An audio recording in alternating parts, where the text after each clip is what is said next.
morning, Parrish. It's Tuesday, April 19, 2022. Welcome back to the CBS Sports Eye on College Basketball Podcast, where we sometimes discuss camel fighting, dodo birds, and Leaky Black, the last of whom is returning to North Carolina for a fifth season of college basketball.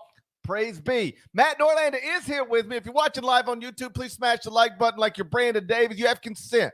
When it comes to the like button, you always have consent.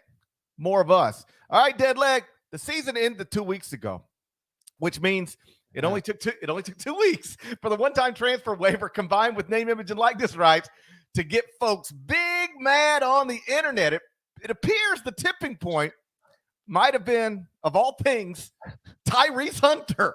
He was set to be the leading returning scorer for a Sweet 16 team at Iowa State, but on Monday, he announced he's entering the transfer portal, and what followed was equal parts predictable and hilarious. Best I can tell, some Iowa State fans are now at least contemplating being completely done with college basketball because one of their players is transferring.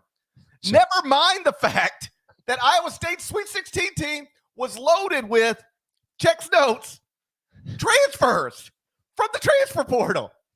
Still, some Iowa State fans now hate the transfer portal, so that's amusing. Yeah. Meantime, Doug Gottlieb cussed at you on Twitter. What are we doing? Everybody's fired up.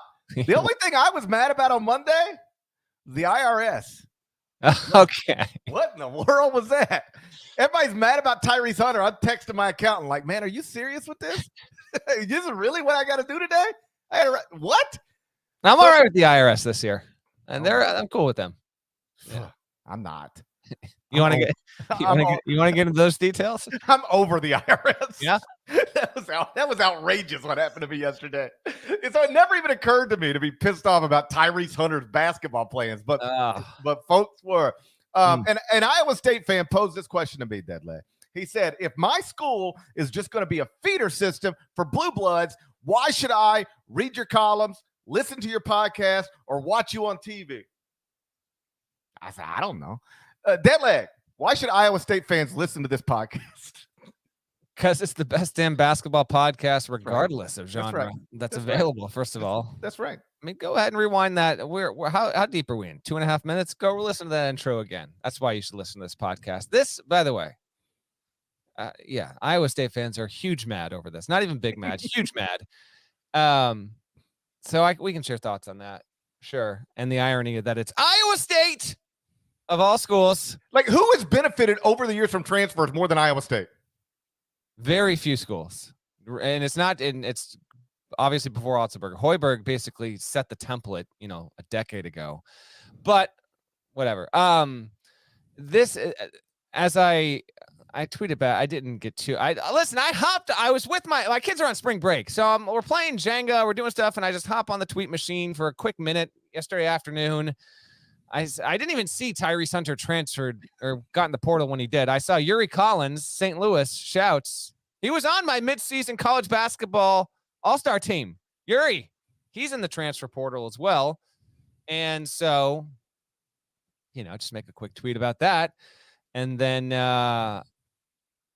there's just an mad Iowa State fan who has since been muted. I come on, I can't have this. Like, if you're going on, by the way, just a heads up, if you're the kind of Twitter user that's gonna, keep tweeting like you're just tweeting through it and you're going on mute. You're just talking into the void. So anyway, but I did quote tweet this person and essentially said, like, there's nothing wrong with Tyrese Hunter doing what he's doing. And then Doug Gottlieb went off on all of this.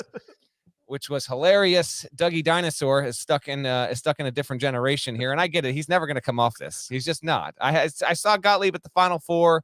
We had a nice conversation outside the Pumps party, and he's got a different approach on this than a lot of other people. But I do think some fans are on his side. But the fact that this, and we can get into the particulars, obviously, of the bigger picture here, the fact that it's Tyrese Hunter of all players, how hilarious! Like. It is. I'm sorry. If you're not an Iowa State fan, this is objectively hilarious. That this is the player that's going to help us recalibrate our moral compass for how we look at the transfer portal. No, sorry. And I'll toss it back to you. Take it where you want, and we'll kind of go from here. I talked with TJ Otzelberger about Tyrese Hunter back in like December. He had to re-recruit him a year ago. Tyrese Hunter could have easily been like, thanks, no thanks. New coach, I'm going to go try and do my own thing in a different spot. And Iowa State fans would have been upset, but they certainly would have understood. And so now, because he plays for a year for your program and is going to go potentially leave to play somewhere else, it's this huge deal. Also, Iowa State fans some of them are of the belief that like he's been bought by North Carolina. I did some digging around on that. That's like entirely false. I don't even think North Carolina has a scholarship available. And even if Caleb Love were to not return, I'm going to say Tyrese Hunter isn't going to play at North Carolina. I could old takes expose myself. You never know. But anyway, that's another thing. Iowa State fans apparently have this huge deal over this idea that he's been bought for hundreds and hundreds and hundreds of thousands of dollars and he's going to go play at UNC. My understanding is that's absolutely not the case. First, before we get back to laughing, let me state the obvious. I hate this for Iowa State. I hate this for TJ Otzelberger. I love TJ Otzelberger. I love Fred Hoiberg. I love Carol Hoiberg. I love the whole Hoiberg family. Iowa State's one of my favorites. So you get a borderline top 50 guy coming out of high school. He turns in very quickly to a really nice college basketball player, helps you get to a Sweet 16, and then he's got an opportunity to be the leading returning scorer on a Sweet 16 team, and he says, no, I'm bouncing. Like, that's not ideal. But I don't think it's wrong. I think it's unfortunate for Iowa State. But you'll never trick me into thinking that it's wrong. I saw a lot of this yesterday. I think even Doug touched on this. People talk about what's good for college basketball and what's bad for college basketball.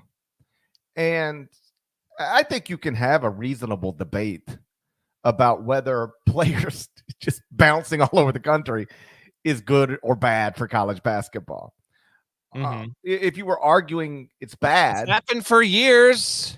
Yeah, but we can acknowledge it's more now. But listen, you know what side of the things I'm on here, but I know. We can acknowledge that it's more prevalent than ever. And the reason is because now you don't need a waiver to sit out a year if you're a first-time transfer. You're automatically eligible. And when you combine that with name, image, and likeness opportunities that coaches are using to lure players into the portal, it creates something unlike we've ever seen, or at least we've never seen it to this level. So if you want to argue that it's bad for college basketball, argue that, once upon a time, you could watch players grow up together and they would come in as freshmen and then they would grow. And by the time they were juniors, we had all watched them play for 3 straight years together and they became a solid basketball team. Like, if you miss that and you love that, then you can reasonably argue this is not great for college basketball. Now, if you want to argue it's great for college basketball, you'd say that it doesn't matter how bad you were last season. If you've got a coach who knows how to operate in the portal and knows how to operate in the NIL space, you can rebuild a team overnight. I mean, it's literally what Iowa State did last offseason with the transfer portal. Like, in a different time, I hope Iowa State fans understand this. In a different time, I don't care whether you hire TJ Otzelberger or John Wooden or even people better than John Wooden like Mick Cronin. You can't take over a 2-win program and rebuild it overnight. Like, you're at best a 12-win program the next season. But because of the one-time transfer waiver, that just cost you Tyrese Hunter, but last season gave you a team that was good enough to go to the Sweet 16. All of this stuff is given every program in America at the power conference level, at the very least, an opportunity to rebuild overnight. That's great. Another thing that would make this great is college basketball is more interesting into the offseason now because you've got developments seemingly every day. So Agreed. if you're trying to argue that's good for college, then that's where you start that argument. Here's my point. I've never thought too much about what's good or bad for college basketball. Not that it doesn't matter to me, because of course I want what's good for college basketball on some level.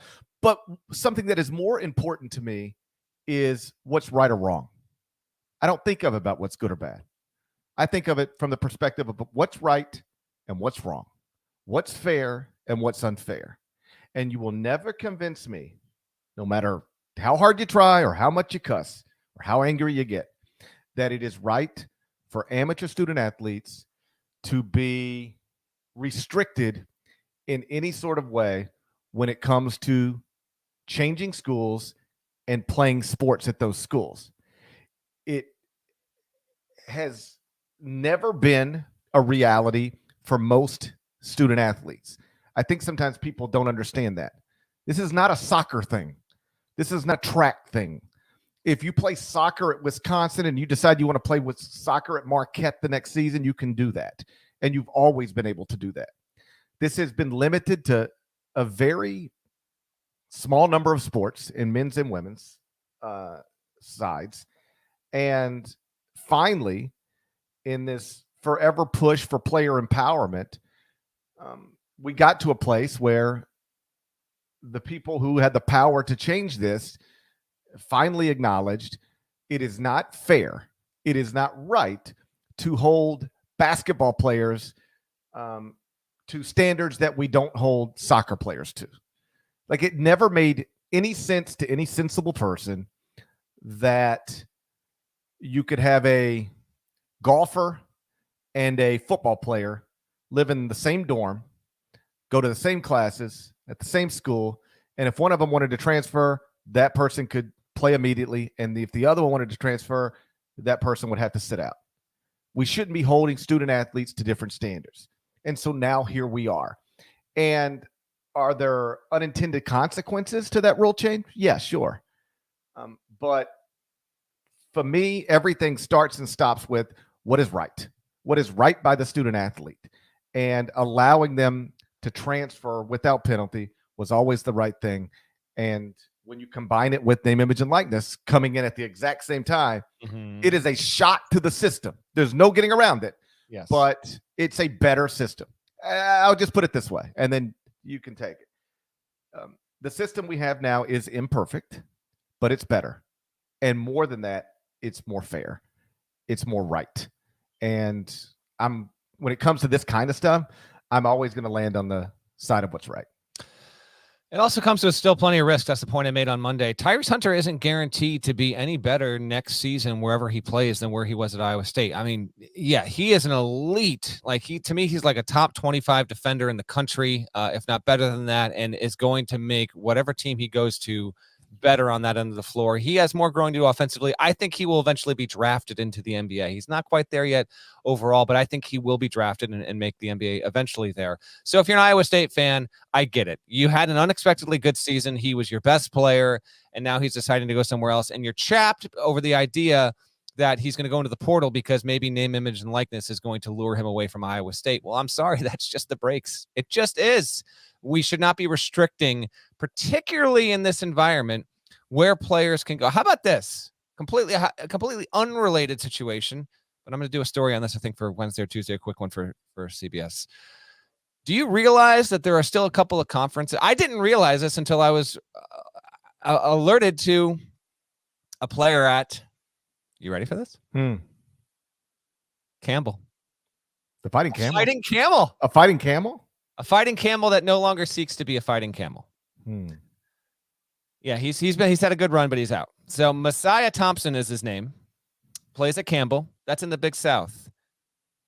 The Big South still doesn't let you transfer in league and play for immediate eligibility. You still have to sit a year. And when I learned this, I thought, there's no way this is true. And yet it is. You still, 8 years ago, this was the stuff that we were podcasting about, writing columns about. Bo Ryan was getting in hot water over this kind of stuff where, you can't leave inside your own league and have eligibility, let alone play a year. So there are still, for as much progress as we are making in terms of player empowerment, there are still some leagues. I mean, the idea that the Big South is saying you can't transfer in league and have immediate eligibility to me is insane, especially with a Fighting Camel. How dare they? How dare they? How do you restrict? How do you look yourself in the mirror after restricting a Fighting Camel? I have no idea. I'm going to talk with the league. I plan and hope to talk with the league commissioner about this exact topic later on Tuesday. Do you realize do you realize you're restricting a fighting camel? And have you ever seen a fighting camel backed into a corner? It's not pretty. Go to YouTube, sir. It's not. I did about a month ago watch an entire camel fight. I know you did. I was just up late at night. I was I know this is a regular thing with you. Yeah. I just caught myself like it's like 1 a.m. Can't sleep, just sitting up watching camels fight on YouTube. Yeah, it's wild the way they fight. I mean, it's wild. Yeah, I'm aware. I'm glad we hit our yearly quota on camel fighting, by the way. I'm glad I could get that in, but I'll have that later in the week. One other point I wanted to make is like, because you see all this stuff, and it's like, I was joking earlier about the Iowa State fan talking about if my school just going to be a feeder system for the Blue Bloods, why should I even watch? Well, your school's not just going to be a feeder system for the Blue Bloods. That's correct. Yeah, no school is just going to be that. Let's go back to TJ Otzelberger for a second. Before he was the coach at Iowa State, he was the coach at UNLV. Before that, he was a Jackrabbit. And they had Mike Daum. And Mike Daum, I believe, could have been a graduate transfer his final year of college. And I remember talking to TJ about it at the time, and he was like, listen, I've got a relationship with Mike. I think he's going to stay, and he ultimately did. But he's like, if Kansas comes and says, do you want to come be a Jayhawk? Like, what am I supposed to do? Like, how could I be upset that he might take that opportunity? And I don't know if TJ's perspective has changed over the years, but at one point that was his perspective. And that makes the most sense to me. One of the, like, for every Tyrese Hunter who decides I can now do something that I think, not know, but think is bigger and better than Iowa State, there's going to be somebody who decides they want to stay right where they're at. And by the way, the idea that the Kentuckys and the Texases and the Dukes are just going to buy all the players, first off, buying all the players doesn't always lead to the best teams. I mean, Texas really did well in the transfer portal last offseason. People thought Texas did the best. Right. And did you watch Texas this season? They were just like, they were good. Yeah. But just good. There's nothing special about it. They were just good. The idea that you're just going to be able to buy, you're not going to just be able to buy the championship teams. I mean, it will happen sometimes, but like, it's not foolproof. There are going to be players who decide they don't want to leave places like Iowa State, even if places like Kentucky and North Carolina and Duke want them. All right. So the idea that you can't possibly keep your players, that's just not true. It will be impossible for you to keep some people, but the idea that you won't be able to keep anybody you want to keep if the big boys come calling, that's not real life. Also, it is true that the Kentuckys and the Carolinas theoretically will have more money than anybody else. But like every power conference school's got rich boosters. Like every power conference school, there's not a power conference school that doesn't have multi-millionaire boosters who have tons of money to throw around. So if I don't care what school you are, Iowa State, Iowa, Penn State, it doesn't matter. If you've got boosters who want to create name, image, and likeness opportunities that convince players you can make as much money here as you can make anywhere, that's available to you. One of the things I think is interesting is the way this stuff could theoretically work.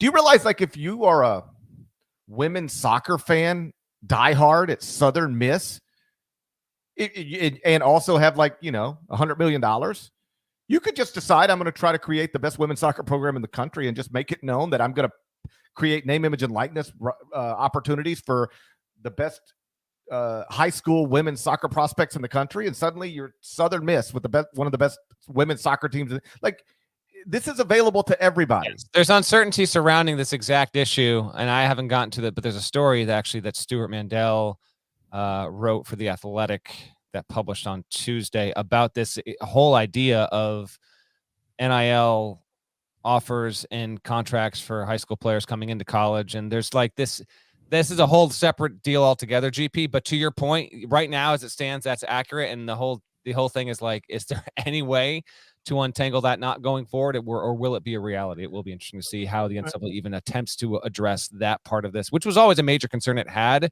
going forward. So I guess what I'm trying to say is if you're worried that you'll never be able to keep a player again, that's just not true. You know, for every guy you lose, there's going to be a guy you keep, and maybe twice as many. So I think I understand how you might reach that conclusion if you're a fan of a school that just lost your best player, you know, presumably to a bigger school somewhere. But the idea that it's going to be impossible for the Iowa States to keep guys, that's not true. You know, the Tyrese Hunter story got a lot of attention this week. There's another story that got less attention. And I just bring it up because it illustrates how this stuff can work. I don't want to say that there shouldn't be any loyalty in the sport or that there isn't. But I do think we've reached the point where you shouldn't expect it. You know, people are going to do what's best for them. Mm-hmm. And this cuts both ways. Tyrese Hunter decided it was best for him to leave Iowa State. You know, we'll see if he's right. I don't know if you saw this, but Tyler Harris announced that he's entering the transfer portal out of Memphis, and also announced he didn't want to, that he was told by Penny Hardaway it's time to move on. And this is a Memphis product who signed with Penny out of high school, who then left to go to Iowa State, and, then came back to Memphis. And this is a wild fact. Led the team in scoring more often than any other player this season. More often than Jalen Duren, more often than DeAndre Williams, Lester Quinones. And if you take Tyler Harris at his word, or his mother at her word, because she posted on Facebook about it, Tyler Harris was told, you don't have a place at Memphis anymore. Now, does that make Penny Hardaway a bad guy, like Tyrese Hunter is a bad guy? Or is that just like everybody's doing what's best for them, or what they at least believe is best for them? And that's where we're at. And some people will make good decisions, and some people will make bad decisions. But it's up to everybody at this point to make whatever decision you want to make. And so this is going to cut both ways, and that's an example of it cutting both ways. And one of the things Gottlieb brought up with you. We're going back to that, huh? Well, I do think it's an important note because a lot of people bring this up, or at least he brings this up a lot. You know, because the counter to it's BS that Tyrese Hunter is just bailing on Iowa State after 1 year. The counter to that is, well, like coaches bail on places all the time. Like, again, TJ Otzelberger's at his third head coaching job. Once upon a time, he had the South Dakota State job, and then UNLV wanted to hire him, and he said, I'll do that. And then Iowa State wanted to hire him, and he said, well, I'll do that. You know, I don't want to say every time TJ's got a better opportunity he's left, but like he's done it at least twice. And so then Doug will counter with, yeah, but coaches have buyouts. You know, coaches have buyouts. So there is a restriction in there. And, you know, they have to pay a price to get out of their contract. Whereas Tyrese Hunter doesn't have to do anything except announce that he's leaving. And I know that's an easy thing to point to, but it's come on. Coaches have the number of times coaches actually don't take a job that they want because of a quote buyout is very, very small. I'm not saying it never is an actual restriction, but it is rarely an actual restriction. And either way, the reason coaches have buyouts in their contracts is because they're allowed to negotiate the terms of their commitment to a school. If you want to create a system where student athletes can negotiate the terms of their commitment to a school, create that system. I'll vote for it. You know, I believe the common parlance on social media is, but you're not ready to have that conversation. Yeah, if you want to create a system where student athletes are allowed to negotiate the terms of their commitment to a school the way coaches are, I am happy to create that system. And everybody can negotiate the own terms. Some people say I'll stay here for 2 years just for a scholarship and a cost of attendance stipend. And somebody else might say I'll stay here for 1 year, but it's going to cost you $3 million. And somebody else might say I'll stay here for 4 years, just pay for my. If you want to create that system and let student athletes negotiate the terms of their commitment to a school the way coaches are allowed to negotiate the terms of their commitments, to create that system. I think it would be fabulous. As it is, student athletes are not allowed to do that. And unless, and because they're not allowed to do that, I don't think you should be allowed to restrict them. And the powers that be, finally, after all these years, agreed and created the system that we have now. And I'm not pretending that it's not chaotic. I'm not pretending that it doesn't make coaches' jobs more difficult. I'm just telling you it's the right and fair thing to do. So I'm for it. I'm for it as well. Then there's the bigger picture of you said, I'm worried more about right versus wrong, not what's good versus what's not. I'll talk to that angle though. Is this good for college basketball? I don't think it's that detrimental, to be honest. You know why? Because if you're listening to this podcast right now, if you're watching this podcast live on YouTube, do smash the like button to the hardcores. Thank you for joining us in the middle of April. But you love the sport. If you find yourself that you listen to this podcast and you're angry over what Tyrese Hunter or any other player did, guess what? You're still listening to a college basketball podcast in the middle of April. You love the sport. You're not going anywhere. Our listenership increased this year. Our readership at CBS increased this year. Viewership across multiple television platforms for men's college basketball increased. The NCAA tournament's first weekend was up 12%. Not even getting into the fact that, Duke Carolina was a special standalone one thing, and the Final Four ratings for TBS were astronomical. We are in this new transfer portal area. Granted, we are relatively early into it, but we have had 1,000+ players into this thing year over year over year for about 3-4 years now. And because it's the pandemic and you get these free years. Oh, here's an aside, by the way. There's been plenty of Dawson Garcia mentions in our live chat here. Because we're still in the pandemic, and this will probably be a topic for a future pod, the understanding among plenty of coaches right now is that there's going to be like blanket waivers given so that players that are transferring, as it stands right now, the rule is you transfer for a first time, you get to play right away, immediate eligibility, as we've long said should be the case. Then if you want to transfer a second time, you got to sit. I think that's entirely fair. But because of the pandemic, I think a lot of players that are transferring for a second time are actually going to be given a waiver, and so there will be actually temporarily there will be a 2-time transfer rule. Just be prepared for that if and when that comes to pass across the board. As for the popularity of the sport, it's not the NFL. It never will be. It's not college football.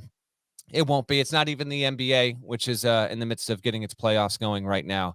But there is no indication that actual fan engagement dipped for men's college basketball this season, and not at all. And during the pandemic year, when they had the NCAA tournament in the bubble, 2 or 3 of the 5 or 6 biggest non-football broadcasts, because football is its own entity, were men's college basketball there. So you're going to still be there. The very nature of how college sports is run, through people living in those communities, going to those schools, churning out nationally millions of graduates each year. This idea that the transfer portal is going to kill the interest in the sport it's just non-existent. Sorry, doesn't matter. You're still going to be there. You're still going to watch the tournament. You're still going to root for those teams. You can get as angry as you want over any player leaving the sport. It might affect maybe one person out there is going to be like, I'm done watching the Cyclones. I'm out. But as people have pointed out in the chat, and yes, I have heard buzz about this. Oh, by the way, you might get AJ Green, who's one of the best major players in the country, leaving Northern Iowa to go play at Iowa State. We'll see if that happens. We'll see how angry you are over the transfer portal if and when that happens there. So it's not an ideal situation for men's college basketball. Obviously, if you can have roster continuity the way that it was in 1983, that'd be great. Sure. Okay. But that's not the reality of this. It's not the reality in college football either. This is going to be the way that it goes going forward. You will have plenty of players returning. You will have others that are going to new spots. And we'll see if we can make room for Sam before the podcast is over. But to the point you made earlier, GP, Sam Facini tweeted, my opinion is that the transfer portal has people talking about college basketball longer into its offseason in the last 2 years than it ever was discussed previously. The roster building fund makes fans care about the sport for a longer period of time each year. It's a wonderful point by Sam, and he's right, because you know what? We're almost 30 minutes into this podcast. Good God, Parrish, we're almost 30 minutes into this podcast. It's my fault. I know. And we are talking about the transfer portal. He's right. He's absolutely right. This free agency, okay, and Ursat's version of it has actually caused more interest. Sure, that interest can come in many forms, from cynicism to anger to intrigue to genuine optimism about programs. You can rebuild, you can tinker. There's actually a case to be made that interest in the sport it's got a longer tail now into the offseason there. So I do reject the premise that this is going to wither away interest in men's college basketball because you have some players leaving. You're always going to have players leaving. This isn't a new thing. And, oh, by the way, I don't know if all these players are going to come back. We'll get to Carolina in a second, but you got Hawkes back at UCLA. We'll see what Tiger Campbell, Johnny Juzang, Drew Timme, Gonzaga, Oscar Tshiebwe, Kentucky. I think he'll return. Kofi Coburn in Illinois, I think will return. You'll have the two backcourt guys, Katie Johnson, Wendell Green at Auburn. Zach Edey's going to be back at Purdue. UConn will have Andre Jackson and Adama Sanogo, who'll be one of the best bigs in the nation back next year. I think Trace Jackson Davis will return at Indiana. Matt Bradley at San Diego State, that's a tournament team. Jalen Williams, Devo Davis at Arkansas, on and on and on. So you'll have plenty of examples of guys who were accomplished on NCAA tournament level teams that are going to return, in addition to guys going into the portal. So I'm not nearly as the sky is falling on this as some in the media and plenty of fans. I get all that, but I just have, I think a lot of the stuff balances out. And then once you get into, like, if Iowa State is 11-2 next year when we get to Christmas, the Iowa State fans are not going to care that Tyrese Hunter isn't on the team anymore. Like, they get angry about it now in April. I just don't think that this stuff actually matters once the games actually arrive and the majority of people are actually paying attention to the sport once guys are in uniform again. No, the people who are like, I'm done with this. Like, even the guy who was all upset talking about, why should I even listen to a podcast if my school's just going to be a feeder system? Like we said, your school's not just going to be a feeder system. But like the guy had ISU in his Twitter handle. Like, if you've created a Twitter handle that says IS, like, you're not just going to quit because of Tyrese Hunter, right? It sounds, that's very similar to me. Like, if so-and-so wins an election, I'm moving to Canada. No, you're not. You're not moving to Canada. Shut up. Okay. You're going to be mad on Facebook. That's what you're going to be. You're going to be, if somebody wins the election, you're going to be mad on Facebook, and then you're going to wake up and go to work the next day. You're not moving to Canada. Nobody's moving to Canada, and nobody's quitting college basketball. That's Canada, though. We got significant listenership in Canada. Oh, yeah. I'm not saying we shouldn't. I know, but I just wanted to, you know what? I just wanted to. Like, do you like going to the doctor for a reasonable price? Like, I'm not saying you shouldn't move to Canada. I'm just saying you're not. I could make the argument you should. I'm just saying you're not. And you're also not quitting college basketball. The last thing I'll say, I promise this is the last thing I'm going to say, is that, and I've said some version of this for years, that I wish people could view it. And by people, I also mean coaches. And some of them do, by the way. Some of them do. The idea that all coaches are some do, some don't. Some do, some don't. Oh, wait, some don't. Some think this is the worst thing in the world. Yes. And the end of their profession making any sense. Like I said, I can acknowledge it makes their jobs more difficult. But I wish that some fans and some coaches could view this just totally from the opposite perspective. This is what I mean. If you're the coach at Winthrop or Wofford or Wright State, just naming W schools at the mid-major level, let's say UNC Greensboro, East Tennessee State, some of the Southern Conference schools. If you're the coach, the head coach there, let me just tell you, the likelihood that you ever dreamed of being the head coach there is very small. Like, nobody dreams. I say this as respect. You'll get the point. Nobody dreams of being the head coach at East Tennessee State, right?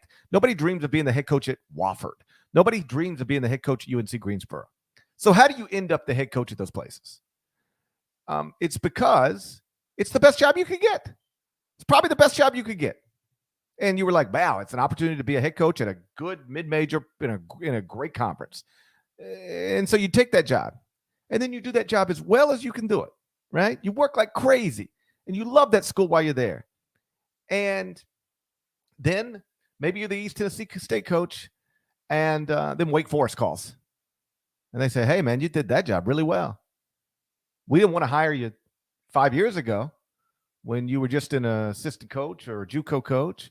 But now that we've seen you do that job that well, now we think you could do our job. So we'd like to give you a lot more money and come work in the ACC. So you know what the East Tennessee State coach does? He leaves. And same situation. You know what the Wofford coach does when Virginia Tech calls?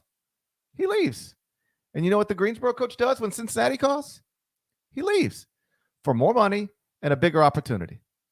They took those jobs because they were the best opportunities they could get at the time, and then they flourished in those jobs, and then they got bigger opportunities for more money. And they understandably decided to take those opportunities. And there's nobody on the planet who thinks that's a bad thing. We send them text messages and tell them congratulations.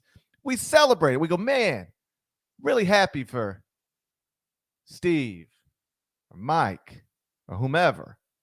And it's just sort of understood. That's an awesome thing. That's a progression in life that we celebrate in every other way. If your neighbor is a partner at a small law firm and then gets an opportunity to be a partner at a bigger law firm for 5 times as much money, we go, man, congratulations. Happy for you. And yet when it comes to players, some people can't hold that opinion.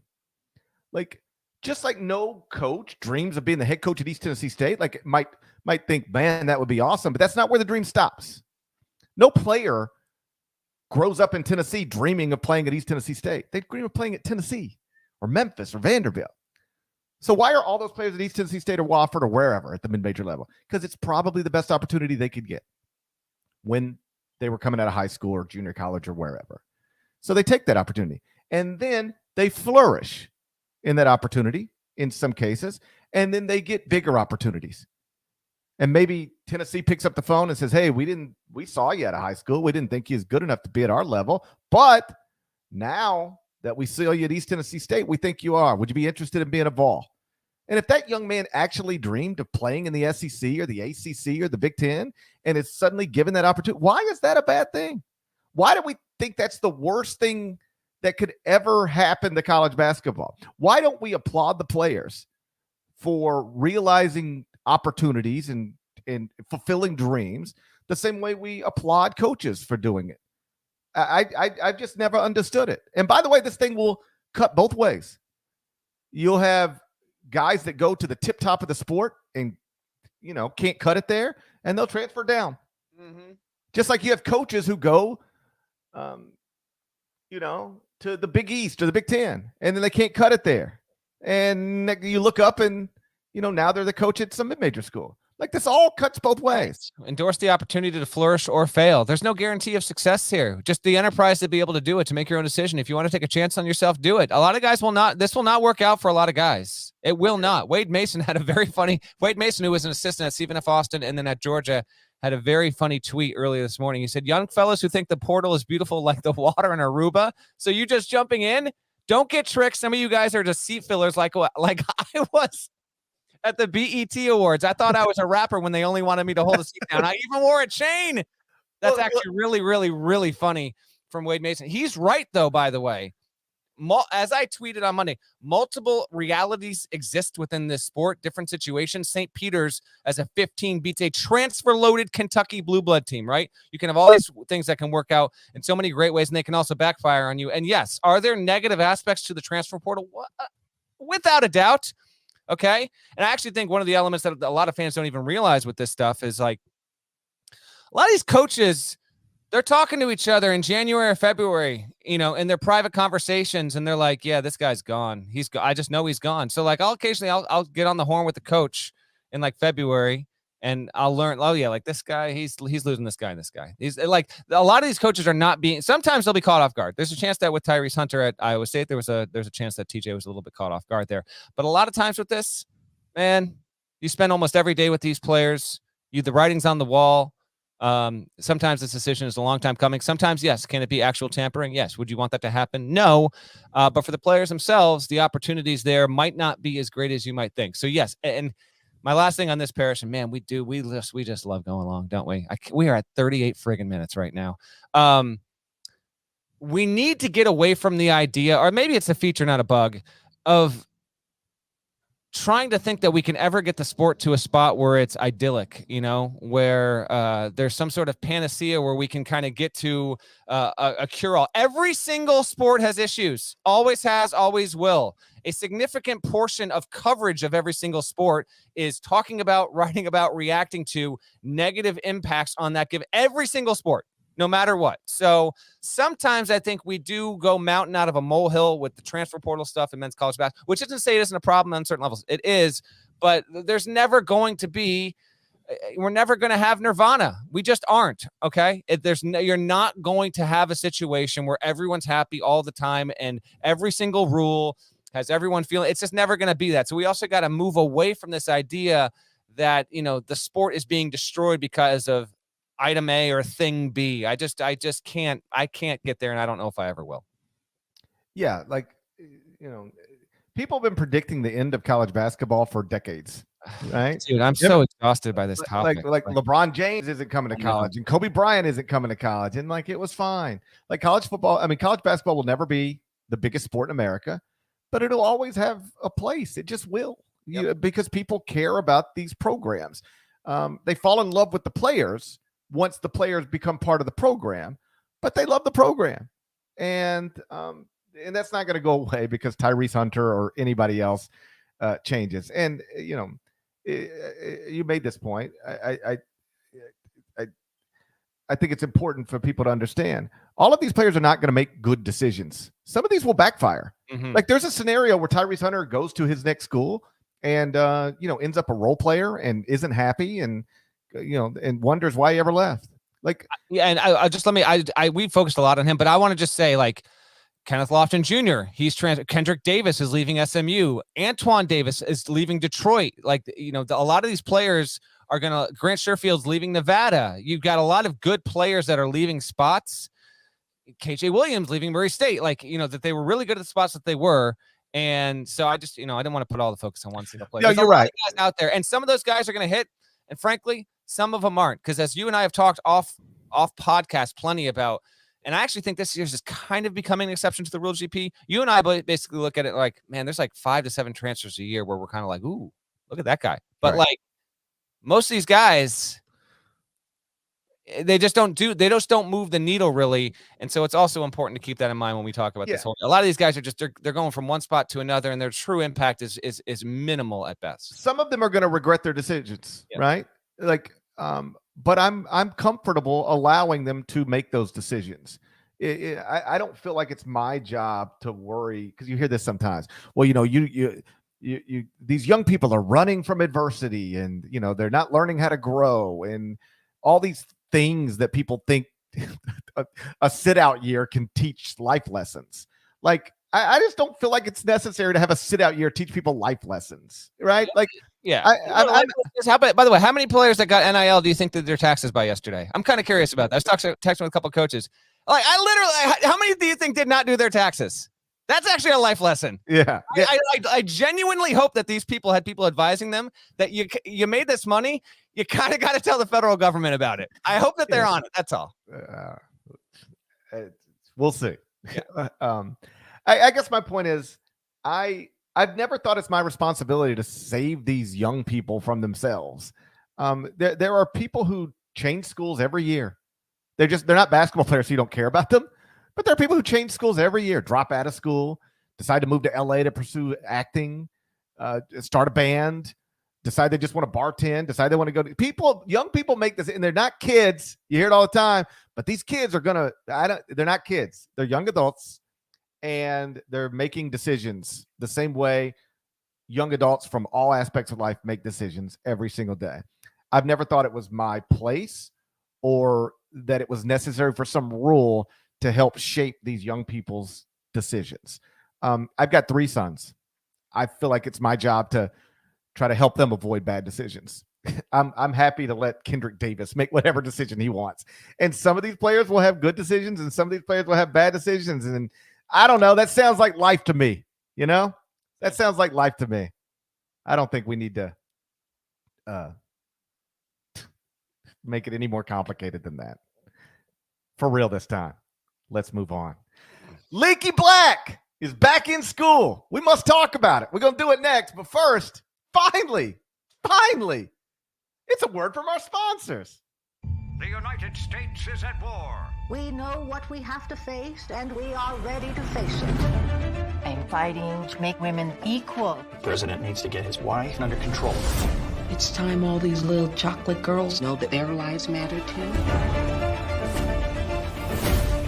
Sometimes you have to forget politics, do the right thing, and trust the rest.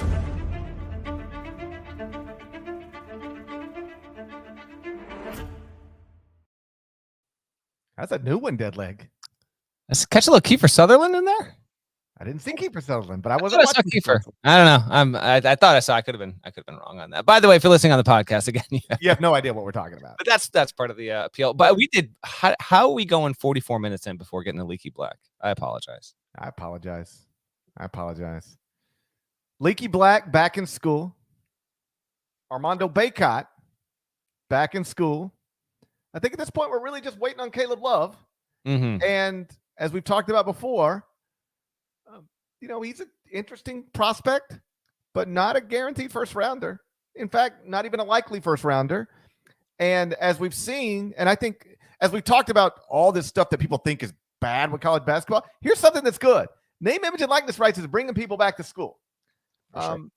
Jaime Jaquez could have been picked in the second round probably and announced that he's coming back to school. I'm assuming he's doing that with an understanding that he's going to make a significant amount of money to do it. That's awesome, keeping players like him in school. Mm-hmm. You're never going to be able to keep, Chet Holmgren in school. You're never going to be able to keep. He hasn't declared yet. So. What are we doing, by the way? I'm fairly sure. Checked. Like Paulo Banchero has not declared yet. What are they? I don't even understand this. What's going on? There's like 5 really good players that are not declared. I would have declared in December. Yeah, I don't understand why people don't just declare in December. Like of course, these are top 3 picks. Yeah, like Paolo should have scored 32 points against NC State, and then announced that he's entering the 2022 NBA draft. Like, what are we doing? I don't care. Like, AJ Griffin hasn't declared either, and neither has Abaji. Yeah, I'm at the point like Jalen Duren declared yesterday. I'm like, okay. Like I don't think I spent a minute on my radio show talking about it. Like, who cares? Of course he declared. He's going to the draft. He's always been going to the draft. So, but it's the other guys that could maybe pursue overseas opportunities or G League opportunities that are coming back to school. And North Carolina's got 2 of them already, Leaky Black and Armando BAICOT. And if you get Caleb Love, there's a scenario, and we talked about this the night of the national championship game, where they bring back everybody except Brady Manek.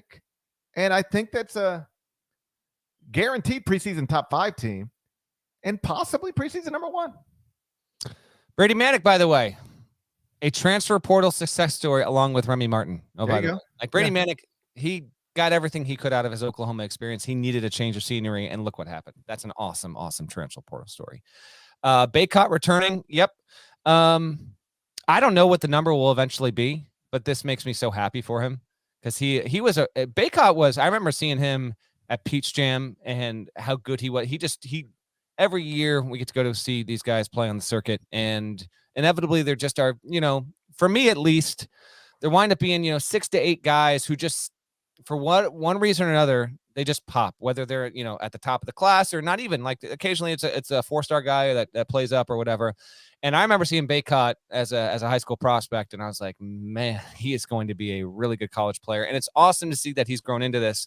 And I don't know what his number is going to be next year in terms of NIL, but man, I think he is returning to a title game appearing team as a preseason first team All-American at one of the 2 or 3 biggest programs in the sport. I don't know what the number is, but if you told me that Armando BAICOT stood to make north of $500,000 next year as a college player, I totally believe it, and I think that's freaking awesome. So, if that is among the key factors why he decided to come back, more power to you, man. You only get to go to college once, get to college and play once, I should say. And so if you want to capitalize on, and then be a part of a team that's going to be preseason favorite to win the ACC, a preseason pick to make a Final Four national title contender, that's absolutely wonderful. And Leaky Black to return, I wasn't really surprised by either one, but Leaky Black was more of a sure thing to return than BAICOT. Yeah, that's big time. Couple things here. We have listeners know of this podcast know that we, this is basically how we do this. GP and I occasionally mixing a little Booner, little David Cobb action, no doubt about it. We are for the most part, at least from the podcast form, we're anti-interview. We like to just give you us, and because basically, look at this, we're going on 50 minutes, man. But I think we need to have like a full-on Leaky Black podcast at some point in the off season. Right? We have to do that. I would invite Leaky Black on. We got to make that happen. If we can even do it in person, that'd be wonderful. I don't know if that can happen. I mean, I'll bring Leaky to my house. Well, I don't know. What if I flew Leaky Black to my house? and he just stayed with me for the week. Would that actually be a violation? That might be a violation. I don't know. I don't know. I feel like I can fly Leaky Black wherever I want. Can you listen? I'm sure there are compliance people that listen to this podcast. Can Gary Parrish pay to fly Leaky Black to his house for the sole purpose of doing the Eye on College Basketball podcast? Is that a violation? No, that would not be the sole purpose. That would be one of the things we do. Okay. What's another purpose? We just lay out. Extortion lessons? We just lay out in the backyard. Me and Leaky Black laying out in the backyard. What if you looked up and it's just me and Leaky Black laying out? Then I wouldn't be in the picture. That's the other thing. We got to make this picture happen. I'll fly you too. I'll fly you down. I've never been to Mississippi or Memphis. We got to try and make that happen. So anyway, we will try and do this. We will try and get Leaky and really, because again, I assume many people listening heard the episode where I talked about the photo that I had with Leaky Black, but he was awesome and a lot of people made him aware of it. So because he is returning, we'll make that happen. Breaking Tea, by the way, made a Leaky Black shirt. I might have to rock that on the pod at some point soon here because that's too awesome. As for North Carolina, yeah, would they have a case with Love back for preseason number 1? UNC would have a case, although, have you thought about it from this angle yet, GP? Would you be more or less likely to do that after Carolina would essentially be repeating a scenario from the year before? What am I getting at? The UCLA. Correct. Absolute, not the same thing, but a UCLA team that barely made it into the field, makes the Final Four, preseason top 5 hype. They were good, but they were a 4 seed, right? And they made the Sweet 16. They were good. Carolina was a bubble team until they won at Duke at the end of the regular season, get to the 8 line, make the title game. They could be good, but maybe we don't want to put too much on a team that might be propelling off of just its marked performance. That's all. Well, first I would argue they're not just. First, I would argue UCLA was top 10 at KenPom for almost the entire year this season. I'm not saying that it was wrong, but it wasn't a top 5 team. That's all. They were good. Like if you're top 10, if you're consistently in the top 10, I think you're a good good college basketball team. So the idea that UCLA was somehow some. I'm saying UCLA was a trendy top 3 team going into last season. They were never one of the 3 best teams in the country. That's all. That's fine. I'll take that. Although they started 5-0 with a win over Villanova. They did, and then they lost by 20 to Gonzaga. And that's tough. That was a tough. They were good, but I'm saying UCLA was good, and maybe they won't shift. I'm not trying to shift you off anything. I'm just saying here would be the difference. I did acknowledge that in the 2020-21 season, UCLA, in the span of the NCAA tournament, like when the NCAA tournament started, UCLA was 45th at KenPom. All right. And then they made that run and they finished. Let me guess. I don't know. I'm going to say you said 45. They get to the Final Four. I'll say UCLA finished 27. They finished 15th. Oh, wow. Look at that. Yeah. Woo. But so my argument was, hey, listen, I don't care how they started, how they finished. That's a top 15 KenPom team that returned basically everybody. And that was my justification for having a preseason top 5. But they did start the NCAA tournament 45th. North Carolina started the NCAA tournament 30th. All right. They were a borderline top 25 team when the NCAA tournament started. And though some people will say, yeah, they just got hot in the tournament, the truth is, if you go back to the day after they lost to Pitt, we've talked about this before, which was they lose to Pitt on February 16th. So you go back and you run the numbers. Did you know you can sort stuff at barttorvik.com? Oh, yeah. Sometimes I just sit around at night. I watch Torvik listening to the pod, giving us updates. I watch camel fights on YouTube, and I just sort things on Torvik. I just sort.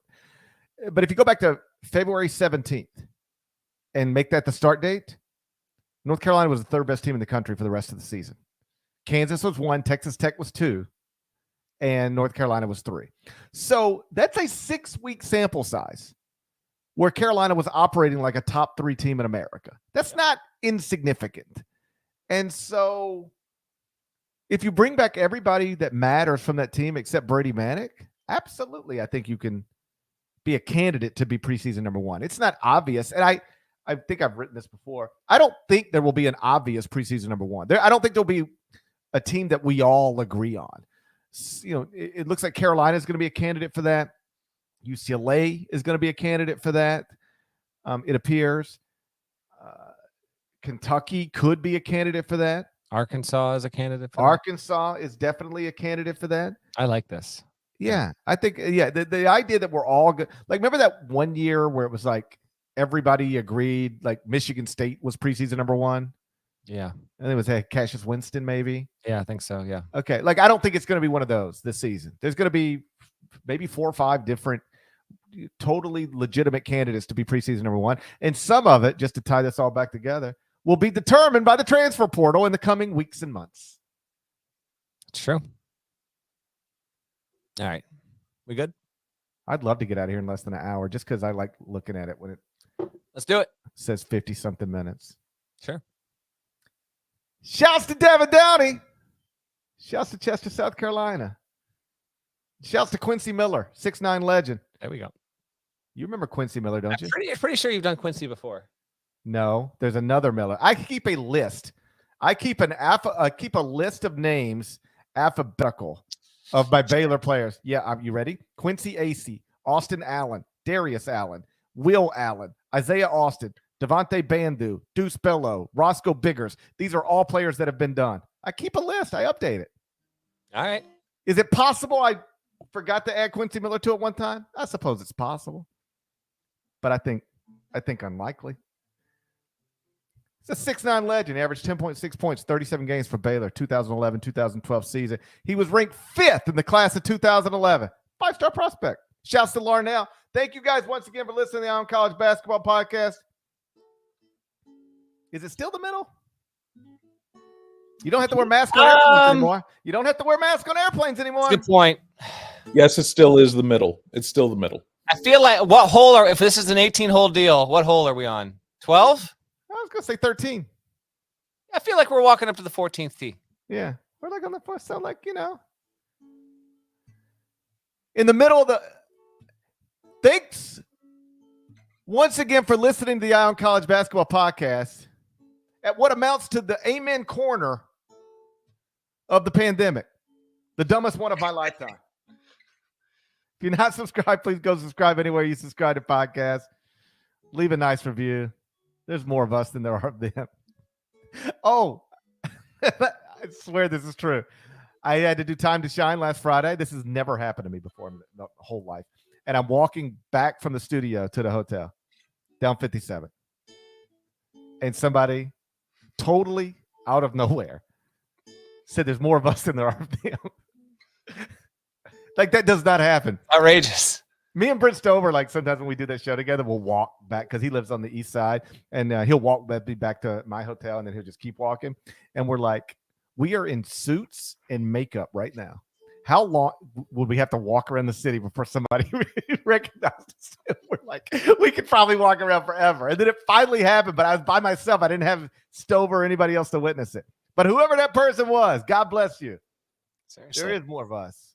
There is more of us than there are of them. We're going to talk to you again. I think we decided this. Friday? I mean, I'll be at the Bronx Zoo on Friday, but yeah, there'll be a podcast on Friday. Deadleg said he's going to the zoo. I got kids spring break, man. So. Oh, I just spent an entire day in Central Park with the kids. Yeah, so we're going Bronx Zoo. Which was beautiful, by the way. Central Park. Yeah. Central Park's amazing. Yep. Love great. Central Park. You got 90 more seconds before the 50 is gone, just so you know. Yeah, no, all right, let's just wait it out then. Okay. You want a song to end it on? You want to give me a song here? Well, I want to. You're just gonna wait it out. Yeah, no, I just mean wait it out like this. By waiting it out, we're just gonna keep saying we're waiting it out, and that'll be us waiting it out. We can do that. Working on a new tune here, so. Oh, you're writing songs, Deadleg? I write songs all the time, dude. Let me guess, it's a 19-minute song. It's not. No, this is like 4.5 minutes, but yeah. Hey, I wrote a new song. It'll take you 19 minutes to listen to it. Shut up. I got a coaching. I do this thing where I grade the coaches 4 years after they're hired. So that goes up on Tuesday. And I think I got that one in for you at like 7 minutes. Ooh, I got to update the top 25 and 1 today. Yeah. Got to say goodbye to my Billikens, much as it breaks my heart. Yeah. Got to You say got 30 seconds, by the way. Yeah. Thinking about adding Virginia. I think that's fair. Another player returning. Yep. E.A. Clark, not in the portal. Not in the portal. It's coming back to Virginia. We're going to talk to you again on Friday. I don't know who'll be here. I promise you I will. We'll see. It'll be a surprise. Consider it your post-Easter surprise. Till then, take care.